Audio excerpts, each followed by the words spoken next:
नमस्कार मित्रांनो, आज आपल्या यूट्यूब चॅनलवर आपण मनातले चांदणे हा पाठ पाहणार आहोत। या पाठाचे लेखक आहेत मधु मंगेश कर्णिक। चला तर मग पाठाला सुरुवात करूयात। त्या दिवसापर्यंत बल्लूला आम्ही कोणीच पाहिले नव्हते। रोज भल्या पहाटे आपल्या दाराच्या फटीतून वृत्तपत्राची घडी सरकवणारा कोण असतो हे आपल्याला कुठे माहीत असते। आपण जेव्हा गाढ झोपेमध्ये असतो तेव्हा कोणीतरी हळूच ते वृत्तपत्र आणून टाकते, एवढेच आपल्याला ठाऊक असते। पण अगदी योगायोगाने त्या दिवशी वृत्तपत्रांची गाडी उशिरा आल्यामुळे रोज आमच्या दाराखालून पेपर सरकवणारा बल्लू आम्हाला भेटला। आम्ही सारे त्याची जशी काही वाटच पाहत होतो। ताजी बातमी वाचण्यासाठी प्रत्येकजण उत्सुक असतो। त्या दिवशी आम्हीही पेपरची वाट पाहत होतो। तेवढ्यात बल्लू दारात डोकावला। 10-11 वर्षांचे वय, सावळा तजेलदार वर्ण, तरतरीत चेहरा आणि पाणीदार डोळे, चपळ हालचाली। पेपरची घडी त्याने दारातून आत टाकली, किंचित घुटमळला आणि म्हणाला, "थोडं पाणी मिळेल प्यायला?" आम्ही चहा पीत होतो। मी विचारले, "चहा पितोस?" "नको, पाणी द्या." का कुणास ठाऊक, पण मला त्या मुलामध्ये काही वेगळेपणा दिसला। त्याने आत यावे, पाणी प्यावेच, पण आमच्याबरोबर थोडा चहाही घ्यावा असे मला वाटले। मी त्याला पाणी दिले, ते तो घटाघट प्याला। मग त्याने कपाळावरचा मानेवरचा घाम खिशातल्या रुमालाने टिपला आणि म्हणाला, "सकाळीच तहान लागली, कारण पेपर टाकण्यासाठी धावत गेलो ना घरोघरी." "धावत का जावं, सावकाश जावं. पेपर उशिरा आले. तुमच्यासारख्या साहेब लोकांना ऑफिसात जाण्यापूर्वी पेपर मिळायला हवा, म्हणून धावत आलो. झालंच तर मलाही शाळेत जायला उशीर झाला असता." "तू शाळेत जातोस?" "हो, 6वीत आहे." "कुठल्या शाळेत जातोस?" "म्युनिसिपालिटीच्या." "तुझं नाव काय?" "बल्लू." "छान आहे तुझं नाव, बल्लू." मी त्याचे नाव 2-3 वेळा तोंडात घोळवले। शाळेतलं नाव बल्लव, पण बल्लूचं छान वाटतं। बल्लू गमतीदार हसला, तेव्हा त्याचे मोत्यासारखे चमकदार स्वच्छ दात दिसले। मग बल्लू काखेत पेपरांची चळत घेऊन लगबगीने जवळजवळ पळतच निघून गेला। जाताना हसत म्हणाला, "जातो, उशीर होईल." नंतर बल्लू सकाळचा दिसला नाही। आम्ही सकाळी उठण्यापूर्वी तो पेपर टाकून निघून जायचा। पण एके दिवशी रविवारी तो अवचित उगवला। दुपारी 12चा सुमार होता। दूरदर्शनवर पशुपक्ष्यांवर आधारित चित्रमालिका लागलेली होती व घरातील लहान मोठे सर्वजण ती पाहण्यात रंगून गेले होते। तोच बल्लू येऊन तेथे हजर झाला। सगळ्यांबरोबर तोही ते मनोवेधक चित्रमालिका पाहू लागला। चित्रमालिका संपल्यावर मी बल्लूला विचारले, "बल्लू, तू केव्हा आलास?" "आत्ताच. सगळे प्राणी पाहायला मिळाले, त्यासाठीच मुद्दाम इथं आलो." "झालंच तर बिल?" हातातल्या फाईलीतून आमचे पेपरचे बिल काढून माझ्या हाती देत तो म्हणाला, "तुला आता बिल गोळा करायचं काम मिळालं वाटतं." मी त्याच्या हाती पैसे देत म्हणालो, "म्हणजे शेठजींनी तुला बढती दिली?" बल्लू पूर्वीसारखा प्रसन्न हसला। त्याचे हास्य खरोखरच फार सुंदर होते। "माझं गणित चांगलं आहे. मी हिशेब बिनचूक करतो, म्हणून शेठजींनी हे बिलाचं काम मला दिलं." "किती बिल बनवतोस?" "मी 50 बनवतो. त्याशिवाय कॉलेजमध्ये शिकणारे आणखी विद्यार्थीही बिल बनवत असतात." "तुला पगार किती मिळतो बल्लू?" "100 रुपये." तो ऐटीने म्हणाला. "घरी कोण कोण आहेत तुझ्या?" "आई, वडील आणि 2 लहान भावंड." "वडील गिरणीत होते, संपात त्यांची नोकरी सुटली." जणू काही मी पुढचे प्रश्न विचारीन हे ओळखून बल्लूने सविस्तर माहिती दिली. आमच्या घरापलीकडे असलेल्या झोपडपट्टीतल्या अनेक गरीब कुटुंबातील एका कुटुंबातला बल्लू होता. शाळेत जाऊन अभ्यास करत होता. शिकता शिकता मेहनत करून दरमहा 100 रुपयांचा हातभार घरच्या संसाराला लावत होता. बल्लूने विचारले, दर रविवारी मी या वेळेला तुमच्या घरी आलो तर चालेल? का रे? ही प्राण्यांची मालिका आहे ना, ती मला खूप आवडते. ती पाहण्यासाठी मी येईन. संपली की निघून जाईन. तुझ्या घराशेजारी कोणाचा टीव्ही नाही? आमच्या वस्तीत एक दोघांकडे आहेत, पण ते दार लावून घेतात. माझी आई कामाला जाते. त्या शेटजींकडे तुमच्या टीव्ही सारखाच मोठा रंगीत टीव्ही आहे.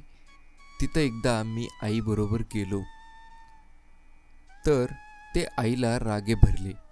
म्हणाले, मोलकरणीच्या मुलासाठी आम्ही टीव्ही लावत नाही. बोलता बोलता त्याला गहिवरून आले. तो गप्प राहिला. ठीक आहे, तू दर रविवारी येत जा इथं टीव्ही पाहायला. बल्लूचा चेहरा खुलला. तो आनंदाने उड्या मारतच निघून गेला आणि पुढल्या रविवारी पशुपक्ष्यांवरील चित्रमालिका सुरू होण्यापूर्वी मिनिटभर आधी येऊन हजर झाला. त्या दिवशी कुत्र्यांविषयी माहितीपूर्ण घटनांच्या आधारे एक मनोरंजक कार्यक्रम दाखवला जाणार होता. टीव्ही बंद केल्यावर बल्लू जायला निघाला. जाण्यापूर्वी तो किंचित घुटमळला आणि त्याने हळूच मला विचारले, तुम्ही लेखक आहात ना? बल्लूचा हा प्रश्न मला अनपेक्षित होता. मी त्याला उलट विचारले, तुला कोणी सांगितलं? तुमच्या नावाची पाटी आहे ना दारावर. मी पेपर टाकायला पहिल्यांदा इथं आलो तेव्हाच ओळखलं होतं. आम्हाला 5वीला धडा होता तुमच्या मोतीचा. मला बल्लूचे अधिकच कौतुक वाटू लागले. मी त्याला माझ्याजवळची गोष्टींची, चित्रांची काही पुस्तके भेट म्हणून दिली. तो फारच खुश झाला. म्हणाला, मला गोष्टी वाचायला खूप आवडतं. त्यानंतर बल्लू दर आठवड्याला आमच्याकडे टीव्ही पाहायला येऊ लागला. अधूनमधून तो बिलाच्या वसुलीलाही येई. हल्ली तो सकाळी पेपरचे वाटप करत नव्हता. त्याची हुशारी पाहून शेटजींनी त्याला वृत्तपत्रांच्या गाडीतून आलेल्या निरनिराळ्या पेपरांचे विभागवार वाटप करून त्या साऱ्याचा हिशेब ठेवण्याचे अधिक जबाबदारीचे काम दिले होते. बल्लूच्या वयाच्या मानाने ते काम जोखमीचे होते, पण बल्लू ते दक्षतापूर्वक आणि प्रामाणिकपणे करत होता. जेव्हा त्याच्या वयाची मुले साखर झोपेत असत तेव्हा बल्लू आपल्या कामात गुंतलेला असे. टीव्हीवर प्रदर्शित होणारी पशुपक्ष्यावरील मालिका बंद झाली तरी बल्लू आमच्याकडे अधूनमधून येतच राहिला. आमच्या घरातील सर्वांची त्याच्याशी एक प्रकारची जवळीक निर्माण झाली. एक दिवस मी लिहिलेले एक पुस्तक तो घेऊन आला आणि म्हणाला, किती छान वाटतं हे पुस्तक वाचताना. तुमचं कोकण किती सुंदर असेल नाही? मी म्हणालो, प्रत्येकाला आपला गाव सुंदर वाटतो. तुझाही गाव असेल ना कुठेतरी? कोकणात नसला तरी देशावर, मराठवाड्यात, विदर्भात कुठेतरी तुझ्या आईवडिलांचं खेडं असेलच. तू तिथे गेलास तर तोही मुलूक तुला सुंदर वाटेल. आम्हाला गावच नाही, तो उदासपणे म्हणाला. माझे आईवडील खेडं सोडून मुंबईत आले त्याला खूप वर्ष झाली. माझा जन्म तर इथलाच. डोंगर, नदी, कुरण, झाडं, वेली, झाडावर स्वच्छंद रमणारे पक्षी यापैकी मी काहीही कधी पाहिलेलेच नाही. मग थोडा वेळ थांबून एकदम तो म्हणाला, मला न्याल तुमच्या गावी? तुमच्या कौलारू घराच्या अंगणात रात्री पडणारं चांदणं मला पाहायचं आहे. मुंबईत आम्ही कधी पौर्णिमेचं चांदणं पाहिलं नाही. बल्लू, मी तुला नेईन माझ्याबरोबर, माझ्या कोकणातल्या गावी. तिथं तुला चांदणं पाहता येईल, चांदण्यात मनसोक्त बागडता येईल. खरंच? विश्वास न बसल्यासारखे त्याने मला विचारले. मी म्हणालो, खरंच. बल्लूच्या डोळ्यात मी त्यावेळी पौर्णिमेचे चांदणे जणू पाहत होतो. त्यानंतर लवकरच आम्ही घर बदलले आणि दूरच्या उपनगरामध्ये राहायला गेलो. त्या गडबडीत बल्लूला भेटायचे राहूनच गेले. तोही त्या मुदतीत का कोणास ठाऊक फिरकला नाही. बल्लूला दिलेले वचन माझ्याकडून पूर्ण व्हायचा योग नव्हता. त्यानंतर बरेच दिवस लोटले. बल्लूच्या आठवणी पुसट होत गेल्या. नवी जागा, नवा परिसर, नवी कामे, नवी माणसे यात चिमुकल्या थेंबासारखा कधीतरी भेटलेला बल्लू हळूहळू हरवून गेला. असेच दिवस उलटत होते आणि एके दिवशी अचानक बल्लू पुन्हा भेटला. विद्यार्थ्यांसाठी एका मासिकाने लेखनाची स्पर्धा जाहीर केली होती. अनेक नामांकित शाळांतील विद्यार्थ्यांनी त्या स्पर्धेमध्ये भाग घेतला होता. निर्णय जाहीर झाला. त्या स्पर्धेतील विजेत्या बाललेखकांच्या पारितोषिक वितरणासाठी मला संयोजकांनी प्रमुख अतिथी म्हणून बोलावले होते. मी स्पर्धेचा निर्णय पाहिला. पहिले पारितोषिक मिळवणाऱ्या विद्यार्थी लेखकाचे नाव होते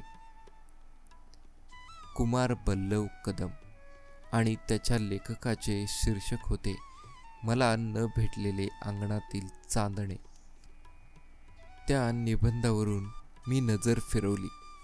बल्लवने सुरेख अक्षरात लिहिले होते, माझं एक चिमुकलं स्वप्न आहे.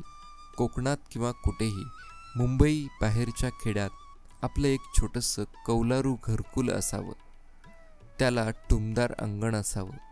त्या अंगणात रात्री चंद्राचं शुभ्र शीतल चांदणं रांगत रांगत यावं आणि मी त्याला कडेवर उचलून घ्यावं. बक्षीस घेण्यासाठी बल्लू समोर आला. मगापासून त्याला पाहण्यासाठी मी आतुर झालो होतो.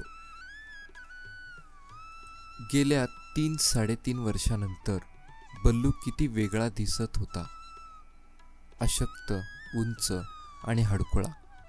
बल्लूला त्याच्या चमकदार, प्रसन्न हास्यामुळे व पाणीदार डोळ्यामुळेच मी ओळखू शकलो होतो.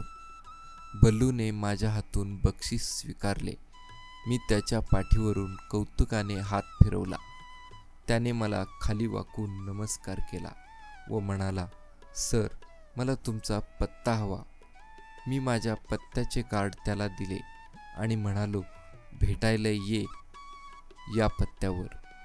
आपल्याला गावी चांदणं पाहायला जायचं आहे ना. पण बल्लू आलाच नाही. त्याऐवजी एके दिवशी त्याचे पत्र आले. त्याने आपल्या सुरेख वळणदार अक्षरात लिहिले होते, प्रिय सर, तुम्ही मला वाचनाची गोडी लावलीत. त्यामुळे मला लिहायची हौस वाटू लागली. तुम्ही चांदणं दाखवायला गावी नेणार होता मला. ते मी विसरलो नव्हतो. त्याचीच गोष्ट लिहिली आणि पहिलं बक्षीस मिळालं. खरं तर हे सारं तुमच्यामुळं. तुमचे किती आभार मानू सर. मी 10वीच्या वर्गात आहे, पण मध्ये खूप घडामोडी घडल्या. माझे बाबा वारले. आई खूप आजारी असते. मी रात्रशाळेत शिकतो, दिवसा नोकरी करतो. आई, भावंड यांची सारी जबाबदारी आता माझ्यावर आहे. तेव्हा मला तुमच्याबरोबर गावी येता येणं शक्यच नाही, कधीच शक्य नाही. सर, काही लोकांच्या आयुष्यात त्यांना उन्हातूनच चालावं लागतं. चांदणं त्यांना भेटतच नाही. तसंच माझं झालं असेल का? पण तुम्ही मला मायेनं, आपुलकीनं म्हणजेच माणुसकीनं वागवलं. त्यातच चांदण्याचा एक कवडसा मला भेटला. तो पुरेसा आहे. तुमचा नम्र, बल्लू उर्फ बल्लव कदम. मी पत्रावर बल्लूचा पत्ता शोधू लागलो, पण बल्लूने पत्ता लिहिलाच नव्हता. धन्यवाद. हा पाठ आवडला असल्यास सबस्क्राईब करायला विसरू नका आणि लाईक आणि शेअरही करा. धन्यवाद.